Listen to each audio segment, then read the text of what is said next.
You are listening to the Ready PDM Network.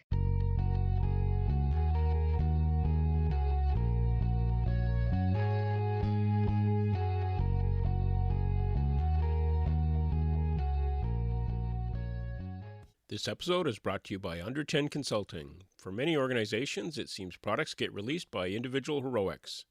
Yet most organizations need a small number of living documents, fewer than 10, to manage their products and services. Contact Under 10 for a product playbook designed specifically for your organization. Are you ready? Transformers, robots in disguise. The Transformers, more than meets the eye. The Transformers. Higher quality, faster, more profitable. Nortel Networks is building the new high-performance internet, and it can be whatever you want it to be. July 2000 was kind of the peak of the Ottawa tech scene. Right. We had over 20,000 Nortel employees and contractors. We had another 10,000 at JDS, another 3,000 or 4,000 at Newbridge. Bad news at Nortel, the financial crunch some are feeling from the tech company's bankruptcy. But in reality, cloud comes in different shapes and forms. It could be a private cloud hosted within a company. It could be a public cloud hosted by a vendor out in the public internet. I just had a thought. Okay, so this is it, right? A lot of successful startups launched with a different business model. And when they ran into trouble, they pivoted to something new, right? Like Instagram, that was a location-based check-in service when it started, and then they pivoted. I'd probably say I probably would have waited a little bit longer before I jumped in to do my MBA and pursue a career in product management. I'd probably spent about 5 years in my career on the technical side. I think a couple more years in a couple different roles would have helped. Canadian e-commerce software company Shopify is going public. The startup plans to list on both Toronto and New York. The company intends to raise as much as $100 million through an IPO. Shopify was founded in 2006. It has offices in Montreal, Kitchener, and Toronto, but the majority of its staff are at its Ottawa headquarters. Are you ready? Hello, Ready Product Radio heads, and welcome to another exciting episode of Ready Product Radio. This week's episode features an interesting discussion with GENBAND VP of Cloud, Sacha Gera, that took place right after his excellent keynote presentation at Product Camp Ottawa 2015. Sacha talks about the maturity of the cloud services market, the resurrection of Silicon Valley North, and how GENBAND is transforming itself from a traditional hardware software vendor to a global leader in communication cloud services. Ready Product Principle number 36 is: the only constant in life is change. Be ready to transform, pivot, and reinvent yourself and your products as often as needed to stay relevant. Enjoy the show. Welcome, Sacha Gera, to Ready Product Radio. We're here at Product Camp Ottawa 2015. Just finished your keynote. This is the third Product Camp in Ottawa, growing every year. And it's amazing. We're at the GENBAND facility here in Canada. So thank you for hosting the event. You might not be aware, but Ready Product Radio is a podcast that we do to basically help product people of all disciplines be ready for the many different challenges that they're going to face in their product journeys. So thank you for taking the time on behalf of Ready Product Radio and our listeners. Perhaps, Sacha, we can just start by you giving an introduction of yourself and maybe a little bit about GENBAND as well, for those that don't know about the company as well. Sure, absolutely.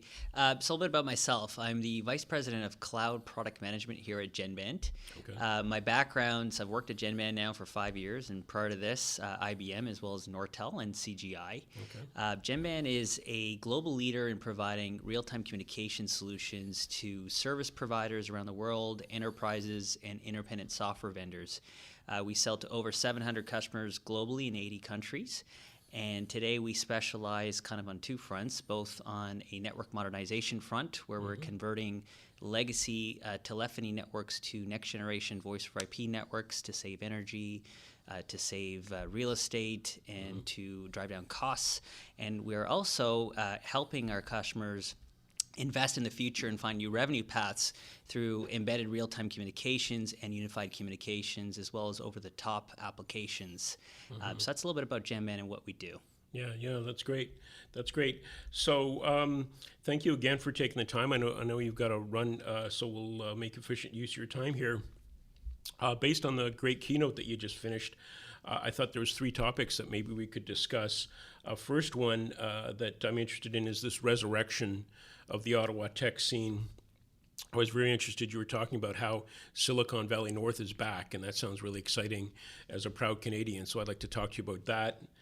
Secondly, the current state of cloud, because I know cloud a few years ago was the big buzzword, and people were making fun of the commercials on TV and to the cloud and all of this. So I want to talk to you about basically, is cloud mainstream? Is it just like saying electricity now?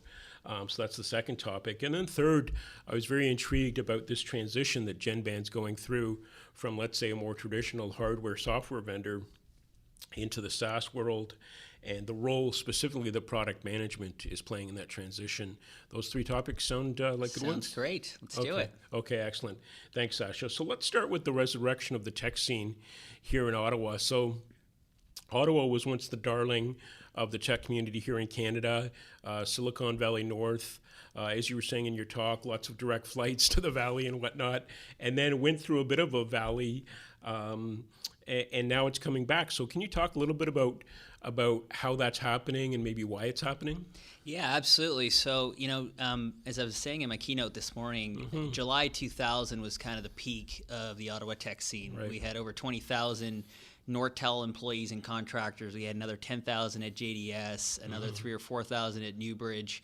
And, the center of the world here really revolved around what at the time was the fiber optic.com bubble, as well as the telecommunications bubble at the time. And, we centered around a few big conglomerate companies. And, when the fiber optic bust kind of happened and the .com bust happened, for the next 10 years, especially as Nortel filed for bankruptcy, the ecosystem that revolved around Nortel being the center of gravity here in town really took a toll on the local tech scene, and certainly employment fell down. Our VC money for startups dried up. But the beautiful thing, if there was one, was that the skill set that came from the implosion of what was Nortel and JDS and some of these others left a tremendous amount of skill sets on the street. People who had to reinvent themselves, who went on to formulate startups. And 15 years later, we've got 1,700 tech companies here in Ottawa. I think that's twice as much as many of the other prominent centers around the country.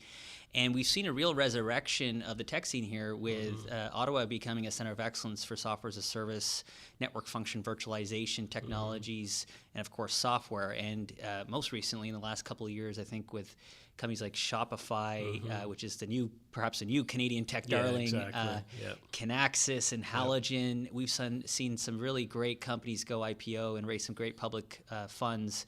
And you're seeing, people flocking back to the Ottawa scene as a center of excellence for some of these great companies that have come up. So it's a really exciting time for Ottawa, and I'm really glad to be part of it. And somebody who's moved back from Toronto. I think I can sense the energy here. It's fantastic. Yeah, that's great. And I know one of the other things that we were concerned about in Canada economically was, brain drain. That was the other, concern. So it's great to hear you say that, no, a lot of people stayed and started startups, and maybe now that's actually, some of that brain drain's actually reversing. Maybe, like you say, people are coming back because the jobs are here and the growth is here. So that's good stuff. Yeah, absolutely. I think the part we got to watch out for is, so on one hand, the low Canadian dollar, I think, is really helping to bring back some of the jobs to Canada. Yep. Certainly here at our company as well. I mean, we look at that favorably, with Ottawa and Toronto and some of our other Canadian sites being, at the heart of the company. But at the same time, sometimes the low Canadian dollar has actually, progressed the brain drain that happened in the late 90s and the early 2000s. And it's something we'll have to watch. But I think with investment in the innovation and technology sector, which I think our new government is pledged to do, I'm pretty confident that things are on the mend here, and hopefully we'll start to see more VC money coming back into the industry as well. Yeah, that's great, because I know there's a big fear, not even forget about the technology, but just in the general population that, okay, Canada lost its manufacturing base, now it's all high tech. So, everybody's like, please, let's hang on to that. We don't want to become a bunch of service workers, right? keep the high-tech community. So that's great. So let's transition to our second topic, which is the state of cloud. And as I was saying earlier, what I found interesting also about your keynote is, I'd be interested to catch up where cloud's at, because it seems to have very quickly gone through what Gartner calls the hype cycle, right? Like I said earlier, people were making fun of commercials on television and to the cloud, and then people getting nervous. Well, the cloud really just means somebody else's computer. Are you sure you want to trust that? So you're VP of Cloud. Can you talk about the state of cloud? Has it crossed the chasm, as you said in your keynote? Is it now trusted by mainstream buyers? Yeah, so the interesting thing about cloud is it's, to your point, has really been a hype or a buzzword. Yep. And cloud, frankly, all it really means, it's a technology enabler of providing computing or software services, through a different communication medium, being the internet, is what we've kind of put or tagged to the word cloud. But in reality, cloud comes in different shapes and forms. It could be a private cloud hosted within a company. It could be a public cloud hosted by a vendor out in the public internet. You could consider a telecommunications provider network as a private cloud. What I'm getting at here is I think they're all buzzwords. And in reality, what I take a step back from is, what this is really about is a new commercial model. And, back in the day, it was really about selling the razor blade business. It was about selling perpetual software licenses and hardware, and getting, upselling on the services and the maintenance every year. And that's really where most tech companies made their money.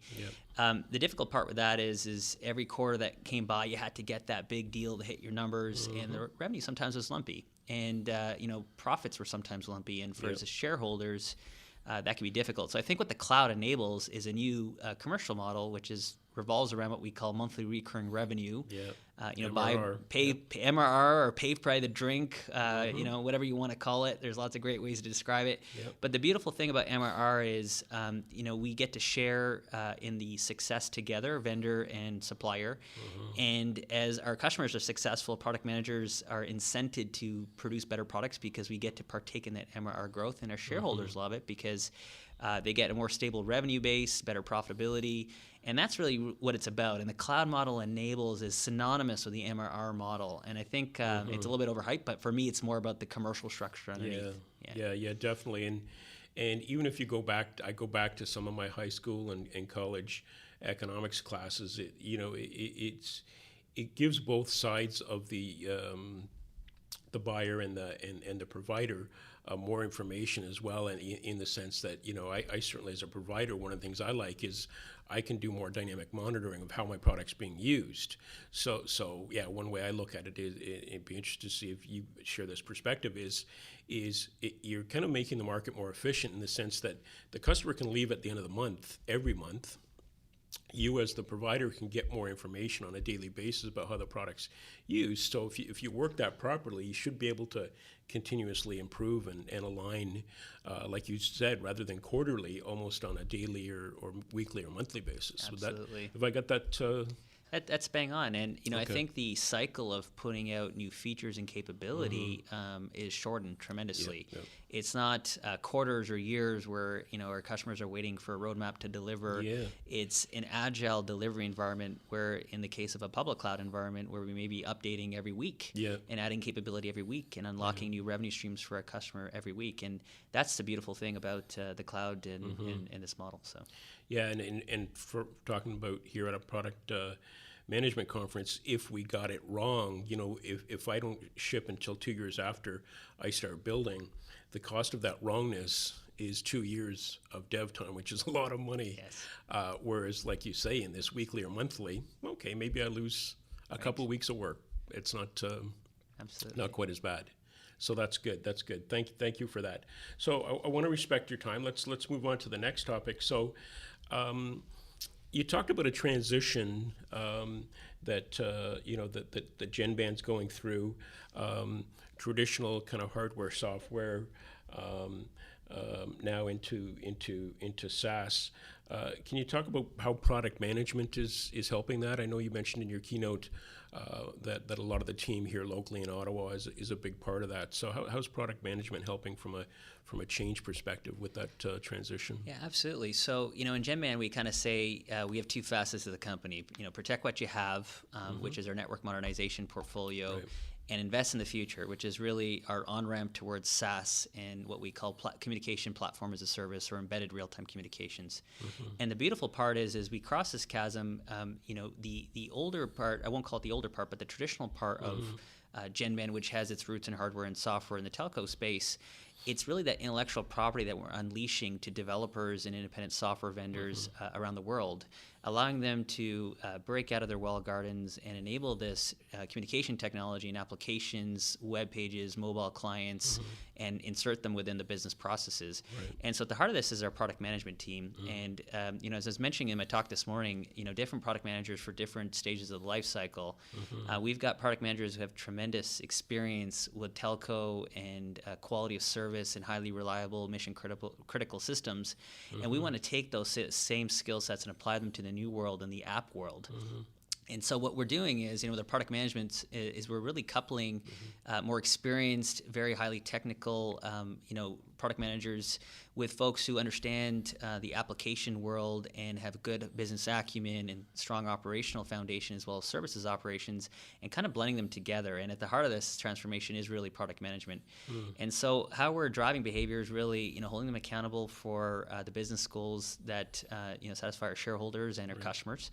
We're making sure that we put product managers in the right space, depending on where we are in that transformation, and really becoming a little bit more data-driven in terms of how we manage the business. And those three things coupled, they all relate back to product managers as the glue, really between all facets of the business. So great. And I don't think I heard this or understand it, but is GenBand, is your marketplace global at this point? You're basically marketing your services globally, all corners of the Absolutely. The globe? So we have 700 customers in 80 countries around the world. We are everywhere. We have a global workforce, a global sales force, and there isn't a place in the planet that we don't sell to. So that's awesome. Yeah. Listen, I want to respect your time because I know you've got to run here. There's a question that I always ask at the end here. And I phrase it a little differently depending on what stage my guest is in their career. I'd say you're kind of mid-career, so I'd phrase it this way. For the younger people listening that may be thinking about getting into a career in product management, if you were to look back, let's say 10 years to a younger Sacha 10 years ago, what business advice would you give to somebody looking to get into technology product management based on what you've learned in the past 10 years? What advice would you give them? That's a great question. Or yourself, really? Your younger self. Well, I'm 35 today. Okay. I completed my Bachelor of Engineering out of Carleton University here in Ottawa at the age of 23. Okay. I did a co-op program. And I started my career off as a technical engineer. I spent some time coding. I spent some time in product support. And I think the advice I'd give to folks, younger product managers who are contemplating getting into product management is, avoid the temptation to get into the business side or the product management side too early. Paying your dues and understanding the technical side, having coded or done some Q&A or testing or product support, goes a long way, because for folks who are ready to go do their MBA right after their undergrad and haven't really had that experience, struggle, because product management is really about the experiences you've had. It's about being able to blend the business acumen as well with the technical acumen. And it's really difficult as a product manager if you've never really paid your dues and had a technical job before, because you don't want to be the type of product manager that comes in that struggles with understanding the market, where the products are heading, with roadmaps and how the internal mechanics of research and development and testing and engineering work. And so, if I had to go back, 10 years, back in my past, I'd probably say I probably would have waited a little bit longer before I jumped in to do my MBA and pursue a career in product management. I'd probably spent about 5 years in my career on the technical side. I think a couple more years and a couple different roles would have helped. But it's not to say that it can't be learned, and you can learn it. And I consider myself more a business person than a technical visionary today. But that'd be the advice I'd give myself if I go back in time. Yeah, that's great advice. And one of the things we do in Toronto, and they probably do it here in Ottawa as well, is we do connect with the university communities. And your response is very interesting, because I do get a lot of people that go from their graduate degree to getting an MBA and then want to jump right into product management. And I give them the exact same advice you do, which is as much for the relationships and the trust and the softer aspects of it. Yeah, you want to spend some time in the trenches, because you're moving into a role where influence is really key. Influence comes from trust, and trust is earned by being in the trenches, not by coming in from the Ivy League school with a textbook and telling people how things work. Is that kind of where you're coming from as well? An MBA is not the keys to the kingdom. It's a set of toolkits that allow you to complement your experiences and drive business outcomes. And that's bang on.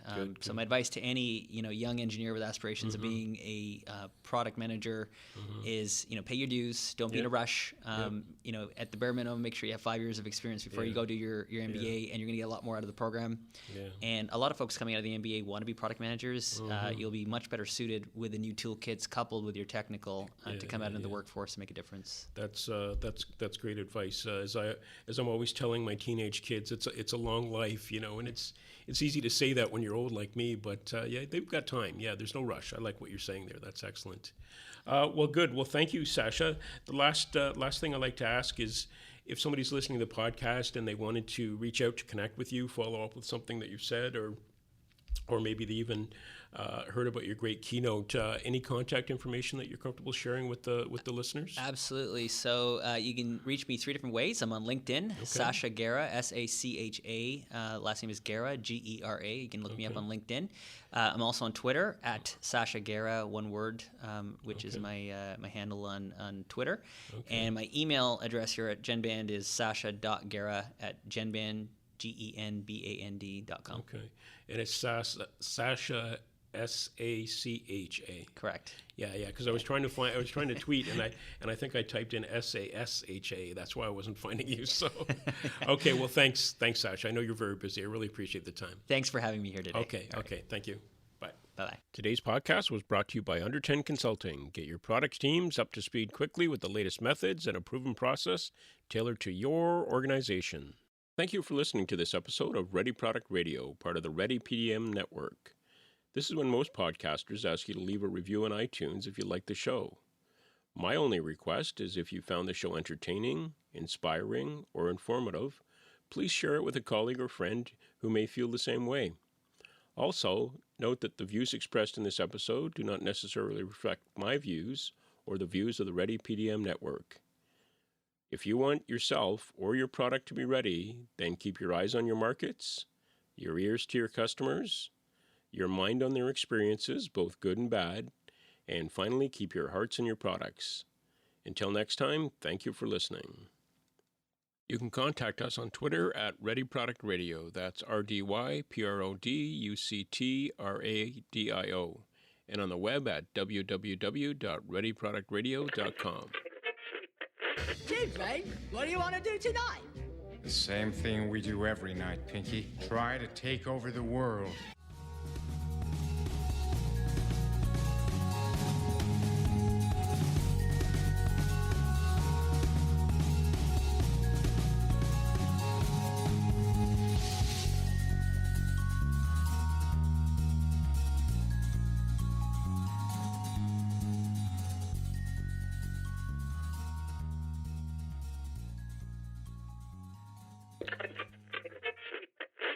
You're still here? It's over.